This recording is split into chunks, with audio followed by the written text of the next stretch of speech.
Mengundang dari Direktorat PDLUK untuk menyampaikan materi tentang kaitannya pengelolaan limbah B3 khususnya rincian teknis dengan persetujuan lingkungan. Dan hari ini juga kami mengundang sekaligus Direktorat dari penegakan hukum bagaimana pelaksanaan pengawasannya ya terhadap kegiatan-kegiatan pengelolaan limbah B3. Untuk itu mohon izin Bapak dan Ibu sekalian, kami mengundang kepada Direktorat PDLUK untuk ke panggung. Silakan. Dan kami juga mengundang kepada Direktorat Pengawasan Pengelolaan Direktorat dari Penegakan Hukum untuk bisa ke depan. Ya. Mohon izin yang kami hormati Pak Direktur Pengelolaan Limbah B3 untuk kami melanjutkan apa yang sudah tadi disampaikan oleh Pak Direktur terkait dengan penyimpanan limbah B3. Tentunya rincian-rincian teknis yang tadi juga ada yang menanyakan, Pak, ini sebetulnya baru ada formatnya saja. Lalu bagaimana legalisasi dan seterusnya? Apakah itu ditandatangani oleh direksi dan seterusnya? Sebaiknya harus ditandatangani oleh direksi perusahaan sebagai satu dokumen resmi dari perusahaan tentunya ya. Dan dokumen resmi itu dengan surat permohonan disampaikanlah kepada pemerintah provinsi, kabupaten, kota maupun pusat untuk dijadikan lampiran dalam persetujuan lingkungan. Nah, akan lebih legal lagi menjadi satu dokumen legal karena sudah ditandatangani oleh bupati, wali kota, gubernur maupun menteri. Nah, untuk itu kita kasih aplaus dulu mungkin Bapak dan Ibu sekalian terhadap dua pemateri yang akan menyampaikan di hari ini. Sepertinya waktunya harus kita batasi ya Pak ya. Mending kita banyak ngobrolnya, baik yang secara online. Mohon panitia kalau misalkan nanti ada teman-teman yang dari online itu ada pertanyaan sudah ada di chat untuk bisa disaring atau sudah bisa dicatat sehingga kita bisa layani juga terhadap pertanyaan-pertanyaan yang ada di online. Waktu sudah menunjukkan jam 11, kita akan diskusi sampai jam 5 ya. Kalau jam 5 kelihatannya nanti ya. Kita akan batasi sampai jam 11.40 saja ya. Materi mungkin 20 menit saja karena saya yakin teman-teman di kabupaten kota juga sudah experience ya, pengalaman terkait dengan hal ini. Kita akan memperkaya experience itu dengan kita bertanya jawab dan kita berdiskusi secara langsung. Untuk itu kami mungkin akan lebih pas dulu karena tadi Pak pemateri yang disampaikan oleh Pak Direktur sudah akan masuk dulu, akan nyambung dulu materi tersebut kalau misalkan kita mengundang dari PDLUK terlebih dahulu. Untuk waktu dan tempat kami persilakan. Saya tidak memperkenalkan, tapi mohon Bapak memperkenalkan sendiri saja. Terima kasih. Ya.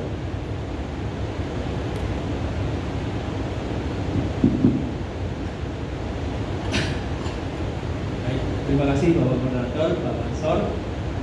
Assalamualaikum warahmatullahi wabarakatuh. Selamat siang, salam sejahtera bagi kita semua. Karena saya diminta untuk memberikan diri, mohon izin saya Paulus Royan Cahyadi, saya dari perwakilan dari Direktorat Pencegahan Dampak Lingkungan Usaha Kegiatan. Kami yang membagi terkait dengan modal LPL. Nah, ini Bapak Ibu sekalian sudah mengetahui. Kalau tadi Pak Direktur sudah menyampaikan terkait bagaimana dengan rincian teknis, nah ini kami di sini mencoba untuk menyampaikan bagaimana pengintegrasian rincian teknis penyimpanan limbah B3 ke dalam persetujuan lingkungan. Next.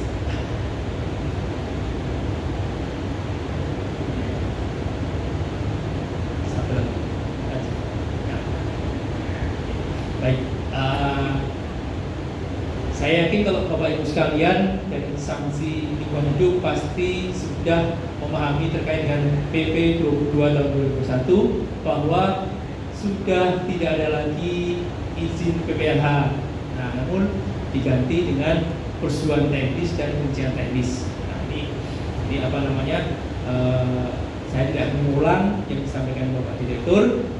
Nah, sekarang proses pengintegrasian yang terutama dengan rincian teknis penyimpanan 3 itu ada 2 skema, ada 2 macam. Yang pertama adalah untuk usaha baru. Jadi kalau untuk usaha baru yang akan melakukan usaha kegiatan, proses pengintegrasian itu dibuat di depan. Jadi menyusun rincian teknis ataupun persetujuan teknis yang harus dimiliki itu dibuat di depan, dan ini sebagai syarat nanti pada waktu proses pemeriksaan atau penilaian AMDAL, dari proses pemeriksaan KLPL atau pemeriksaan AMDAL. Nah, ini yang proses ini yang berbeda dengan sebelum Undang-Undang Cipta Kerja, di mana kalau dulu mendapatkan izin lingkungan dulu baru menyusun mendapatkan izin PPLH. Nah, sekarang persyaratan-persyaratan tersebut baik rincian teknis maupun persetujuan teknis itu disusun di depan dan dipakai pada saat proses pemeriksaan PLPL atau penilaian AMDAL. Jadi ini proses pengintegrasian yang pertama itu adalah untuk usaha kegiatan yang baru mulai itu disusun di depan. Dan next. Dan kalau tadi juga sudah disampaikan Bapak Direktur bagaimana untuk kegiatan-kegiatan yang sudah berjalan. Nah, dulunya sudah punya izin-izin PPLH, antara lain izin tempat penyimpanan limbah B3. Nah, ini untuk izin-izin yang masih berlaku, sampai Direktur tadi, ini dinyatakan tetap berlaku, jadi tidak perlu menyusun terlebih dahulu. Nah, kemudian nanti kalau izin TPS-nya tersebut berakhir, saat itulah dia harus melakukan perubahan PL, perubahan persetujuan lingkungan untuk memasukkan rincian teknis ke dalam persetujuan lingkungan. Tentu proses ini harus disusun atau dimulai sebelum izinnya habis. Karena apa? Karena kalau izin habis baru disusun nanti akan terjadi kekosongan. Ini yang apa namanya harapannya jangan sampai nanti pengawas akan melakukan pengawasan, PPLH melakukan pengawasan kalau dia tidak punya izin teknis. Nah, inilah apa untuk izin-izin TPS limbah B3 yang masih berlaku, yang masih panjang, silakan untuk mengubah itu, melakukan perubahan persetujuan lingkungan, memasukkan ke dalam persetujuan lingkungan. Jadi itu bisa dilakukan sekarang sekalian langsung atau nanti mendekati izin TPS-nya habis. Jadi pilihannya ada 2, silakan di depan atau silakan di belakang, namun tetap sama saja dia wajib melakukan perubahan persetujuan lingkungan. Dan lanjut. Ini proses pengintegrasian. Ini ada sesuai dengan PP 22 tahun 2001 itu pasal 89. Nah, ini termasuk dalam perubahan pengelolaan dan pemantauan lingkungan hidup. Jadi perubahan ini, proses pengintegrasi ini tanpa disertai kewajiban menyusun dokumen lingkungan baru. Jadi nanti yang berubah adalah matriks pengelolaan dan pemantauannya. Ini apa namanya? Bapak-Ibu sekalian, di proses ini sebenarnya mudah, hanya namanya pengintegrasian itu yang seakan-akan rumit. Nah, ini dalam proses pengintegrasian, ini Bapak-Ibu sekalian pasti sudah mengenal garis besar SKKL dan PKPLH, surat keputusan kelayakan lingkungan hidup dan pernyataan kesanggupan pengelolaan lingkungan hidup. Jadi konsep dasarnya, formatnya itu sama. Jadi dalam SKKL dan PKPLH ini terdiri dari amar-amar dan juga lampiran. Nah, itu lampiran 1 atau lampiran 2 ini isinya adalah matriks KLPL-nya. Nah, kemudian baru lampiran 2, 3, 4 dan seterusnya itu berisi dengan persetujuan teknis dan rincian teknis serta dokumen rincian teknis yang harus dimiliki. Jadi ini sifatnya opsional, lampiran-lampiran yang setelah matriks KLPL dan matriks RKLPL ini sifatnya opsional. Jadi kalau dia memerlukan, jadi kalau misalnya lampiran 3, lampiran persetujuan teknis air limbah misalnya. Nah, kemudian lampiran 4-nya lampiran rincian teknis penyimpanan limbah B3.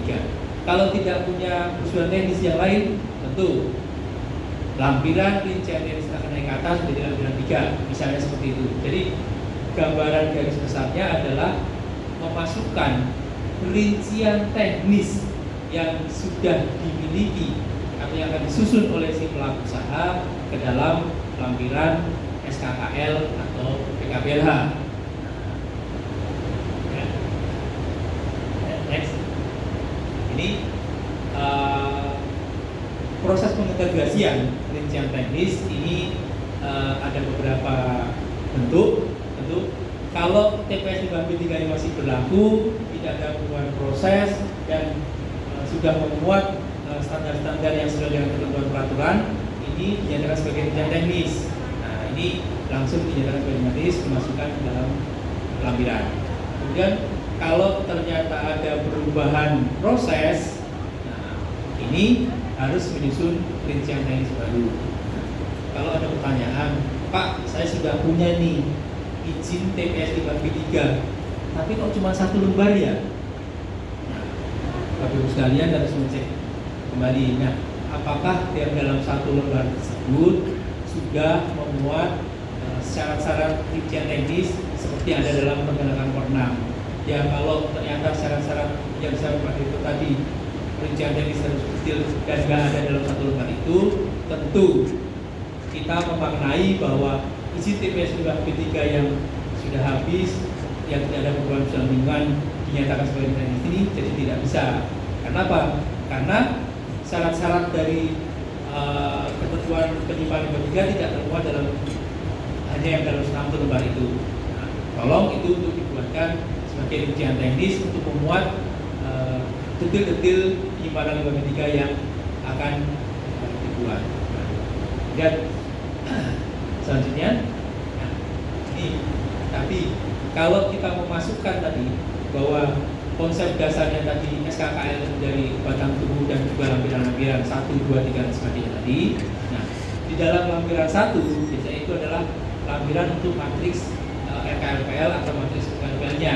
Nah, di dalam matriks tersebut tentu sudah memuat terkait dengan bagaimana contoh di sini misalnya terkait timbulan limbah. Nah, di situ apa yang harus dilakukan adalah untuk menyiapkan tempat penyimpanan limbah B3. Nah, inilah kenapa pengintegrasian ini masuk kategori dalam perubahan pemantauan dan pengawasan RKLPL ini, karena disinilah matrik ini akan dibuat. Nah, silakan ditambahkan di situ di dalam matrik RKLPL untuk menambahkan terkait dengan timbulan limbah B3 dan terkait dengan bagaimana fasilitas penyimpanan TPS-nya. Nah, ini yang selain menambahkan dalam lampiran, namun dalam matriks juga untuk diupdate, nah, diperbarui untuk menambahkan terkait matriks TPS limbah B3. Kalau ini sudah ada, ya nggak apa-apa. Artinya hanya tinggal menambahkan dalam lampiran selanjutnya. Next. Ini kalau tadi lampiran satunya contohnya adalah matriks RKLPL-nya atau matriks UKLPL-nya. Nah, lampiran 2 ini adalah lampiran rincian teknisnya penyimpanan limbah B3. Nah, jadi Bapak Ibu sekalian, gampangnya adalah langsung memasukkan rincian teknis yang disusun oleh si pelaku usaha ke dalam lampiran. Jadi kalau contoh di sini adalah lampiran 2. Jadi utuh yang dibuat oleh pelaku usaha kita masukkan ke dalam lampiran 2.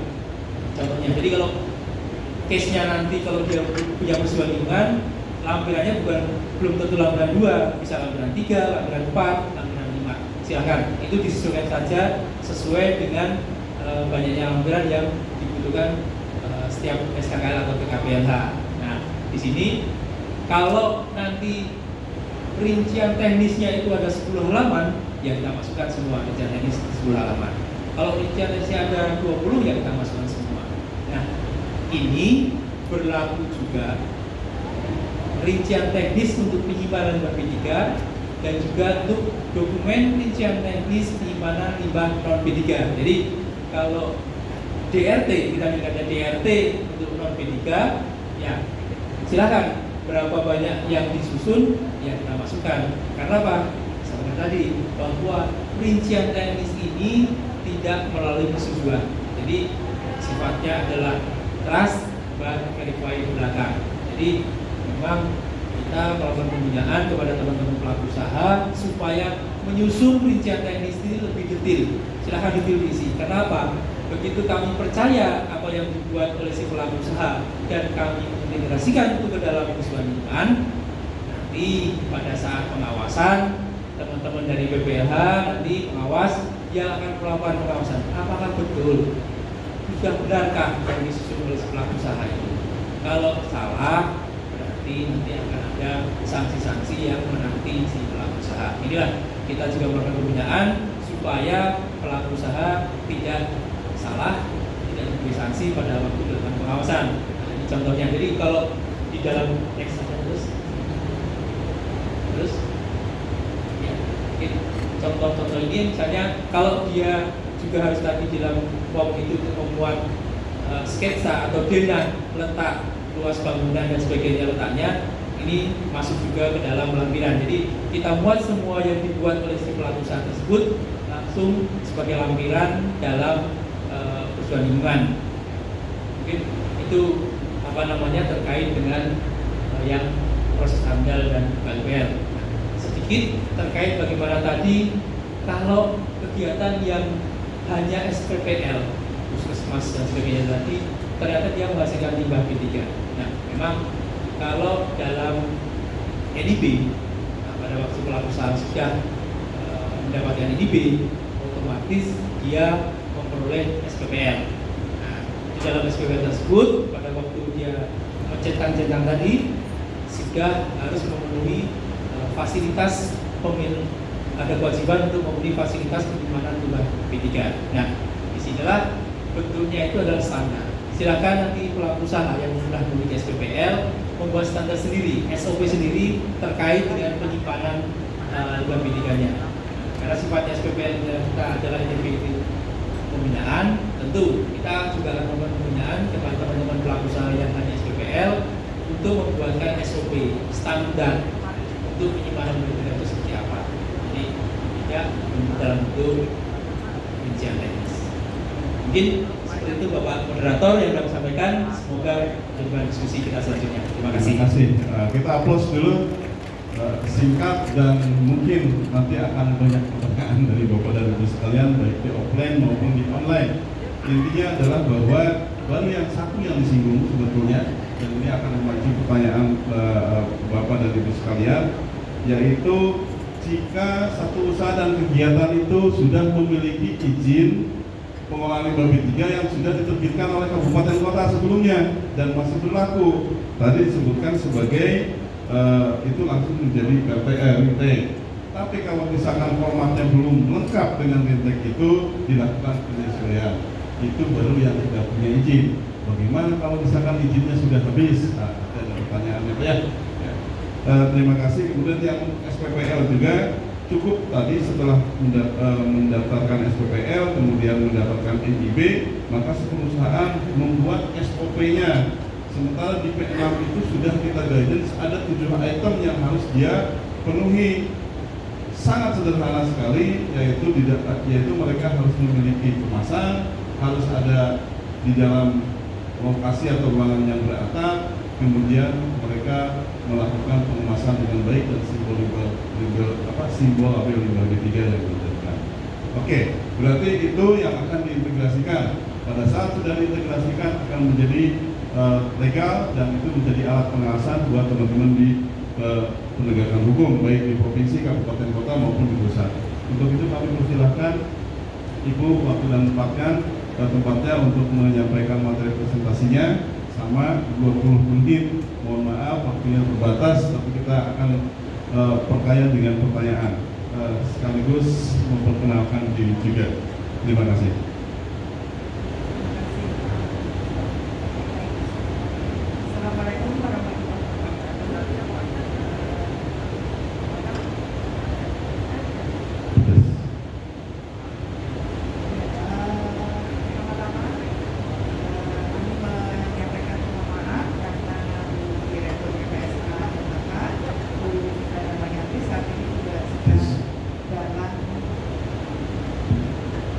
Oh, kami berinteres. Sedang dalam kegiatan sosialisasi juga Undang-Undang Cipta Kerja ada di Bogor, jadi kami juga dibagi juga. Kebetulan beliau mendisposisikan kepada saya. Baik, sebelum memulai, izinkan saya memperkenalkan diri. Nama saya Dewi Sri Kurniawati. Saya fungsional pengawas lingkungan hidup di Direktorat Pengaduan, Pengawasan, dan Sanksi Administrasi Lingkungan Hidup dan Kehutanan, Direktorat Jenderal Penegakan Hukum Lingkungan Hidup dan Kehutanan, Kementerian Lingkungan Hidup dan Kehutanan. Jadi mungkin saya yang memang harus belajar, karena di sini sebenarnya yang hadir di sini kebetulan adalah guru-guru saya semuanya. Jadi ada Pak Direktur, ada kemudian Pak Amsor, ada Bapak Ibu yang lain, ada Bu Dewi, ada teman-teman yang lain, ada Bu Lima, ada teman-teman di SRM 3 juga. Senang sekali ada kesempatan ini. Baik, karena tadi dibatasin ya Pak ya, 20 menit atau 15 menit kemarin. Mungkin bisa dimulai. Ya, ini adalah Indonesia yang dipercayakan kepada kita, gitu ya, warga negara Indonesia. Kebetulan Bapak Ibu dan kami semua ada di pemerintahan, di mana di pemerintah itu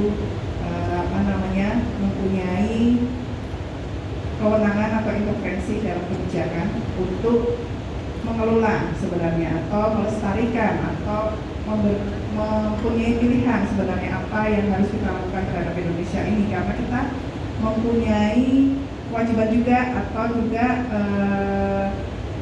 mempunyai kewajiban menjaga untuk anak cucu kita. Gitu. Sebenarnya Indonesia merupakan mega biodiversity di dunia, jadi kita itu sangat kaya sebenarnya akan sumber daya alam, baik itu yang dari tanaman, dari di dalam bumi sendiri, gitu ya, semuanya itu di Indonesia itu lebih daripada negara-negara lain. Next. Nah, ini adalah kondisi nyata juga yang banyak ada di Indonesia, gitu ya. Dari yang di sisi sebaliknya yang tadi, bahwa kita kaya akan fauna, kemudian flora, ini juga kita kaya akan sampah, limbah, gitu ya, yang dimana ini seharusnya kalau dikelola dari awal tidak sebanyak yang ada sekarang. Ini adalah tumpukan-tumpukan lembaga tiga klinis juga yang ada di Pulau Jawa, juga ada di tempat-tempat lain juga. Oke, next.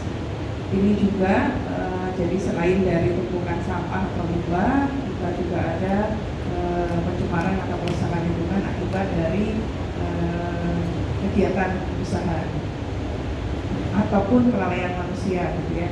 Nah, sekilas saya ingin merefresh sebentar mengenai undang-undang tentang lingkungan hidup yang ada di Indonesia. Jadi dari pertama itu kita sudah punya undang-undang mengenai lingkungan hidup itu nomor 4 tahun 82 gitu. Nah, ini tentang pokok-pokok ketentuan mengenai pengelolaan lingkungan hidup. Di situ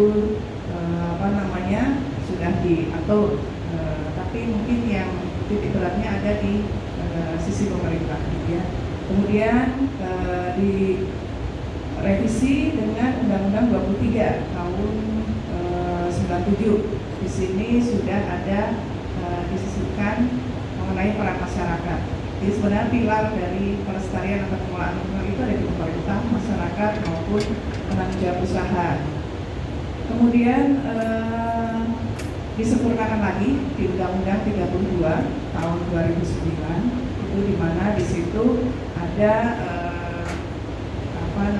pembagian tugas sebenarnya. Kemudian ada pembagian kewenangan, kemudian ada juga disebutkan atau disebutkan eksekusi. Di situ ada pengawasan dan juga penegakan hukum.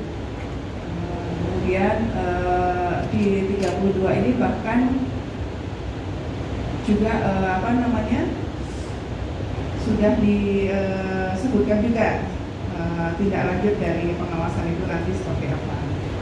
Kemudian ada Undang-Undang Cipta Kerja di Undang-Undang Nomor 11 Tahun 2021. Ini juga filosofinya adalah penyederhanaan perizinan, karena memang untuk membuka peluang investasi dan juga kerja ya, cipta kerja. Kemudian di sini juga di Undang-Undang 11 juga ditekankan lagi mengenai penerapan sanksi seperti apa. Lanjut.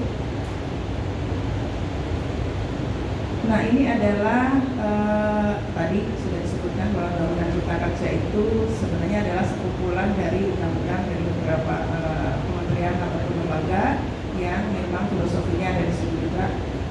Bapak Ibu mungkin sudah sangat familiar. Lanjut lagi, Mas. Nah, ini untuk menekankan saja bahwa ada sedikit berubah atau beralih penegakan hukum lingkungan hidup dan kehutanan sebelum UUJK dan setelah UUJK. Jadi untuk usaha kegiatan tanpa perizinan berusaha itu untuk pelanggaran yang tidak menimbulkan dampak K2L itu kalau sebelum UUJK bisa sanksi pidana, tapi untuk setelah UUJK hanya sanksi administrasi. Tapi yang untuk pidana harus memenuhi unsur pidana ataupun pelanggaran yang menimbulkan dampak K2L. K2L itu kesehatan dan keselamatan lingkungan seperti itu, ataupun menimbulkan korban jiwa, itu baru bisa ke pidana. Lanjut. Ini adalah dasar hukum penegakan hukum lingkungan hidup dan kehutanan saat ini. Jadi kita tidak bisa hanya berpegang pada satu undang-undang, yaitu Undang-Undang 32, tapi ada sekitar 12 atau mungkin lebih undang-undang yang bisa dikenakan sanksi untuk pelanggaran-pelanggaran terhadap kejahatan lingkungan. Lanjut.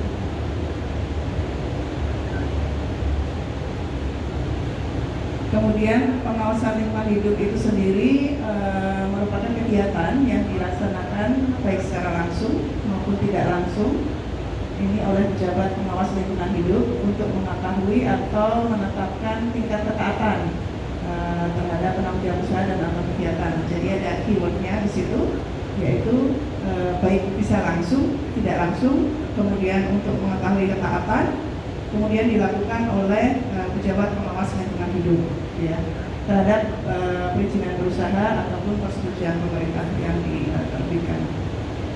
Lanjut, ini ada di PT nomor 22 tahun 2021. Kemudian dari kegiatan pengawasan itu sendiri, itu ada tindak lanjut pengawasan. Ini adalah penegakan hukumnya. Jadi tindak lanjut pengawasan itu sendiri adalah pengenaan sanksi. Jadi kalau ada pelanggaran terhadap tadi perizinan berusaha, persetujuan pemerintah ataupun peraturan undang lainnya, itu akan dikenakan sanksi administrasi atau sanksi penegakan hukum pidana ataupun penyelesaian sengketa lingkungan hidup kalau ada gugatan. Jadi penerapan sanksi administrasi ini dibedakan menjadi 5. Kalau di Undang-Undang 32 itu masih 4.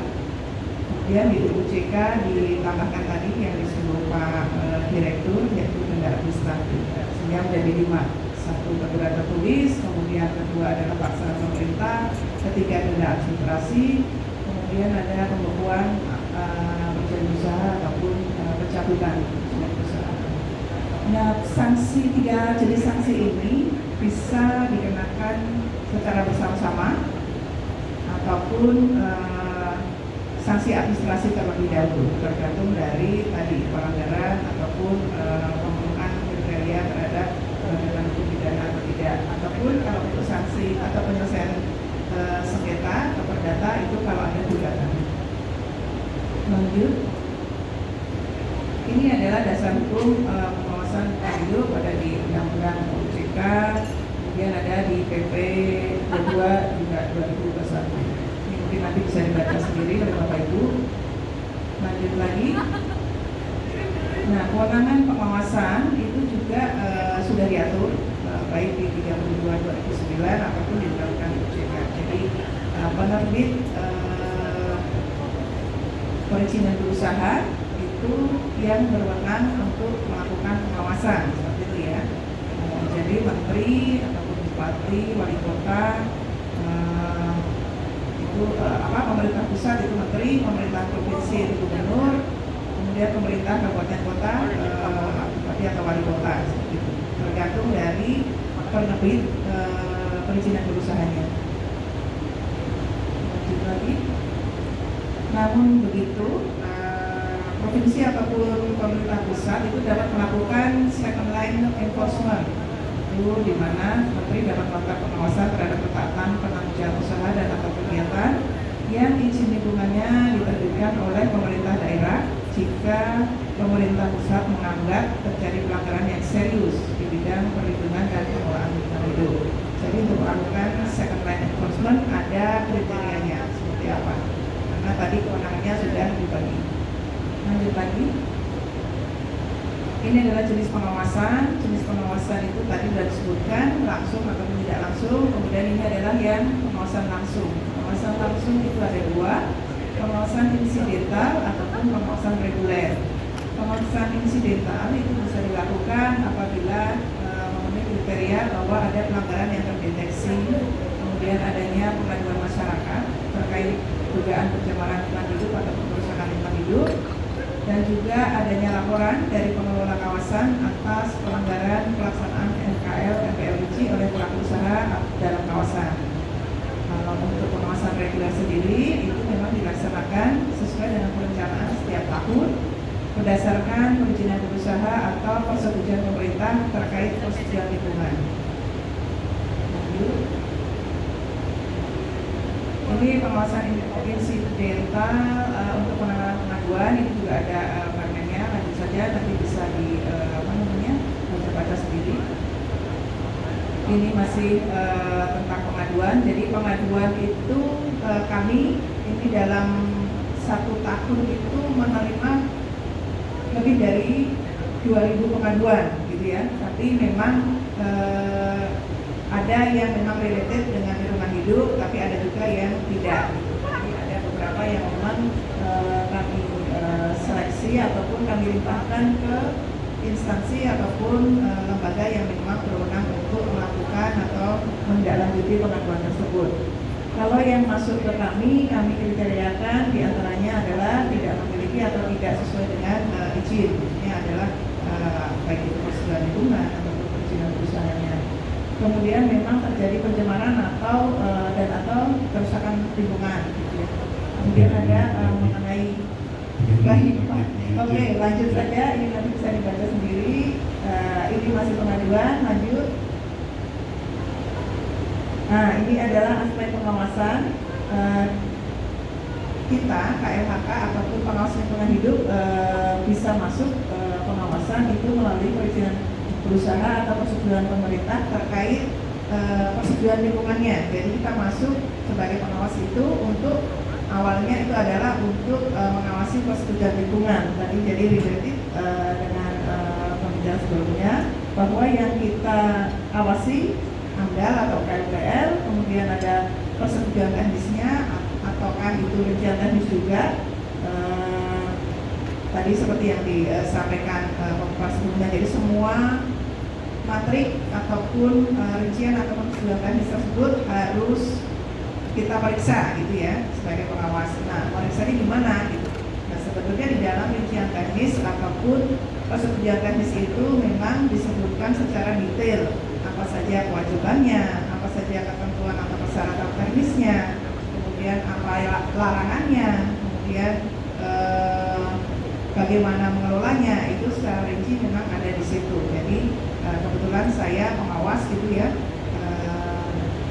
memang memeriksanya di situ. Nah, sekalian ini izin Pak Direktur Pansor juga izin sekalian saya ingin menyampaikan juga pernah mendapatkan satu rincian teknis yang baru gitu. Tadi ternyata baru tahu kalau rincian teknis diserahkan kemudian memang disetujui gitu ya. Memang ada pernah ditemukan bahwa rincian teknisnya adalah bentuknya bangunan, penyimpanannya terutama untuk penyimpanan limbah ketiga. Nah ini Bapak Ibu harus benar-benar lebih teliti mungkin Pak, karena penyimpanan itu tentunya ada yang bangunan, ada silo, kemudian juga ada tangki, ada seperti impoundment atau timbunan waste pile gitu ya. Jadi kita menemukan ada impoundment Pak, Amsor, namun kriteria kewajiban yang ada di dalam rincian teknisnya adalah untuk bangunan. Padahal mungkin kewajibannya akan berbeda gitu. Kalau impoundment mungkin akan perlu tambahan sumber pantau atau seperti apa gitu, untuk mengetahui tadi pencemaran atau kerusakan lingkungannya. Jadi mungkin nanti lebih tidak hanya menerima saja seperti itu, mungkin juga penanggung jawab dan atau kegiatan nggak tahu ya, mungkin ada format-format yang harus dipilih seperti apa.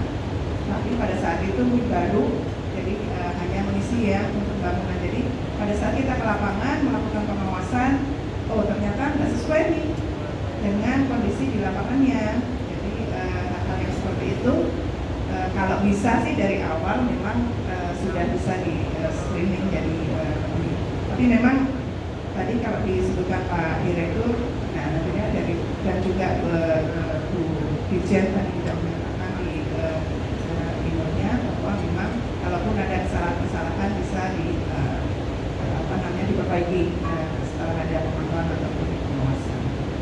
Lanjut. Ya, ini adalah contoh aspek yang diawasi tadi sudah rincian teknis, kemudian isinya yang mungkin itu di dalamnya ada kewajiban-kewajiban yang tersebut, di antaranya tadi sebuah label, kemudian catatan, kondisi fasilitasnya seperti apa. Lanjut. Nah untuk pengelolaan limbah non B3 juga, jadi kami menemukan juga di lapangan bahwa sebetulnya harus disamakan persepsinya terlebih dahulu. Yang dimaksud limbah non B3 di sini maksudnya apa? Kalau di PP, mohon koreksi kalau saya salah, di PP 22 yang disebut dengan limbah non B3 ini adalah limbah non B3 yang ada di lampiran 14. Lampiran 14 ya, kalau misalnya. Atau lampiran 14 ya. Dan untuk limbah yang dulunya limbah B3 tetapi mendapatkan penetapan pengecualian gitu ya. Nah di lapangan kami menemukan bahwa pengelolaan limbah non B3 ini isinya adalah sampah domestik, kemudian ada kebanyakan sampah domestik gitu ya.